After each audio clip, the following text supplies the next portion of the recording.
Hello, and welcome to Health and Wellness. My name is Karima, and today I'm sitting with John Green, Director of Community Relations here at Gift of Life.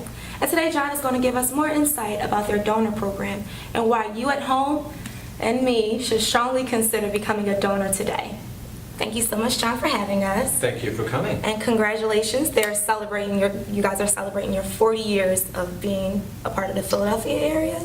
That's correct. Initially when we were founded in 1974, we served just the Philadelphia area, but over the last 40 years, we've expanded to include the eastern half of Pennsylvania, southern New Jersey, and the state of Delaware. Wow, you guys are spreading out.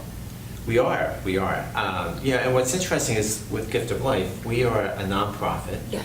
And so we're designated by the federal government to serve a specific geographic region. Right. So it's Pennsylvania, South Jersey, and Delaware. Okay. Well, how about a person like myself? I have never decided to become a donor. Sorry about that. That's okay. Hopefully I can join. I'm reapplying for my license next week, so hopefully I can become a donor.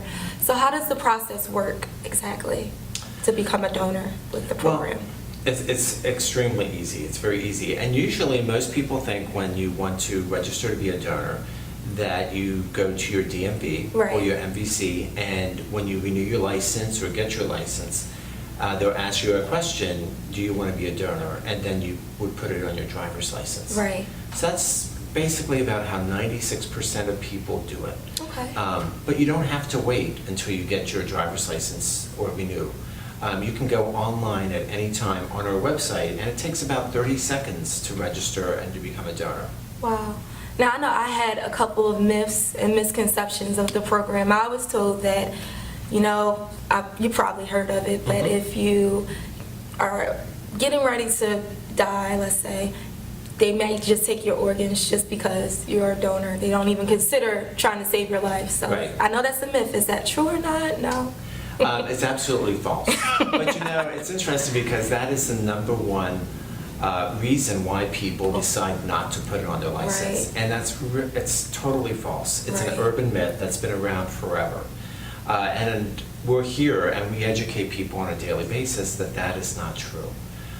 Usually when someone is involved in a car accident or they go into the ER, they have a serious illness or a health condition. Right. The number one priority of people, doctors, nurses, is to save your life. Right. Many times you don't even have your driver's license on you.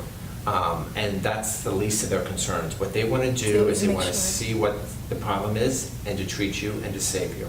Okay. And then only after everything's been done and someone has died would Gift of Life donor program be called. So, we're not checking driver's licenses. Doctors and nurses aren't doing that either. Right. So what I would say is make the decision, put it on your license, and help to save lives. Okay. Well, I know you guys, you're working with the Philadelphia area, and I know it's a large area, especially to find not only patients but donors. So exactly how do you identify the donor and the recipient? How do you guys differentiate and find out what organ they specifically need? Right. Well, and that's really what Gift of Life donor program is all about.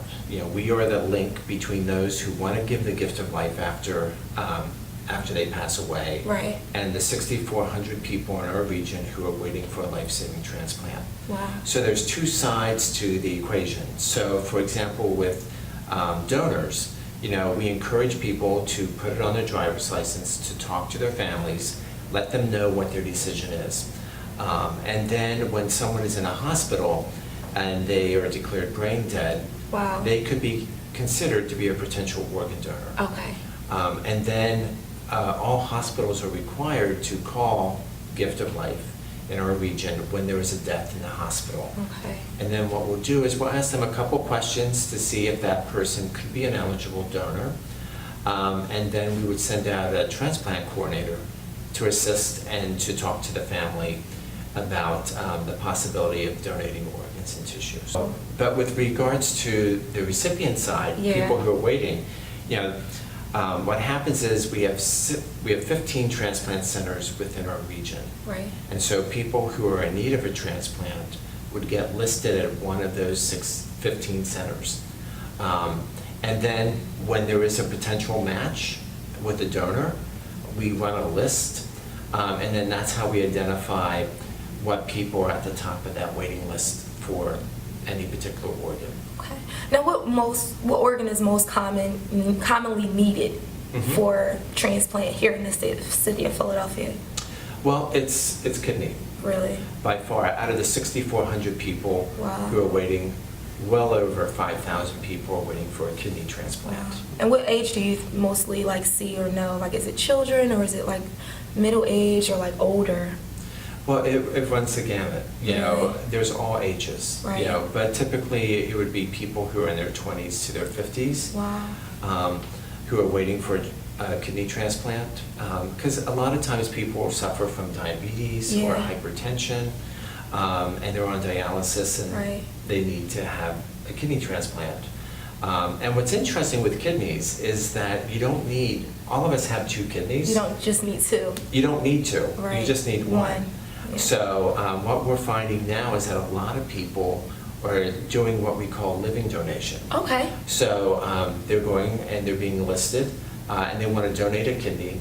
And so there's a lot of living donation that's happening in our region. Wow, that's amazing. So how exactly would someone become a donor? Okay, well, it's very easy for someone to become an organ and tissue donor.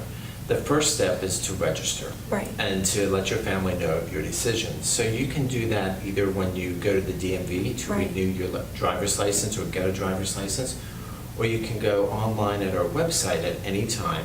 It takes about 30 seconds to sign up. Wow. And our website is donors1.org. Okay. For anyone who's interested. And it's very simple, and you can do it in the privacy of your own home. Okay.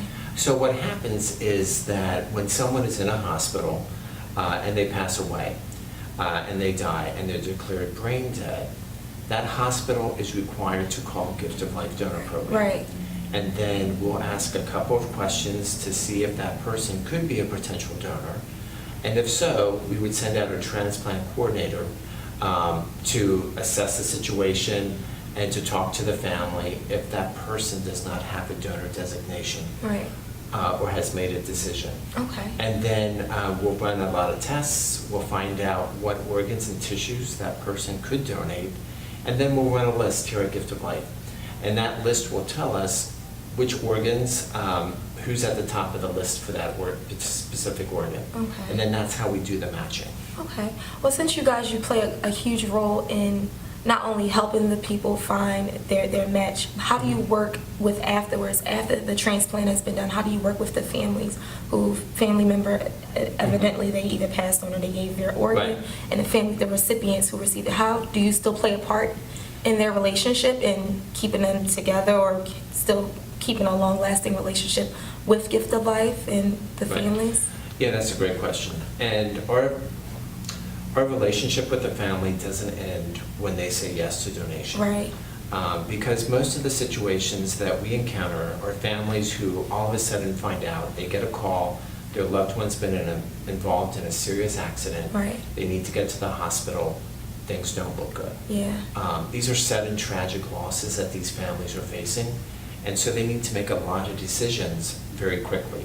And that's why it's important for people to let their families know that they want to be an organ and tissue donor. Right. Because families can then, they know ahead of time what their decision is. and they can honor their loved one's decision. Right. But because these families are dealing with grief and bereavement, we offer family support services afterwards. Oh, that's good. And so we follow up with the families to give them an update on what organs and tissues have been donated and a little bit about the recipients who received those transplants. Right. And then we do counseling, we have workshops, we have volunteer groups. Wow. Because these families are dealing with grief and we want to support them Right. And help them through that journey. Because it never ends for Yeah. that family because they've lost someone.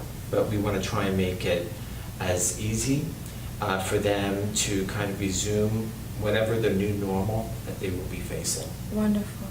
Well, thank you so much, John, for speaking with us and giving us more insight onto Great. the program. Thank If you. anyone has any other questions or want to know more about the Gift of Life program, the donor program here, you can go to your website, right? You can always go to our website, donors1.org, DONORS, the number 1.org. Thank you. Thank you.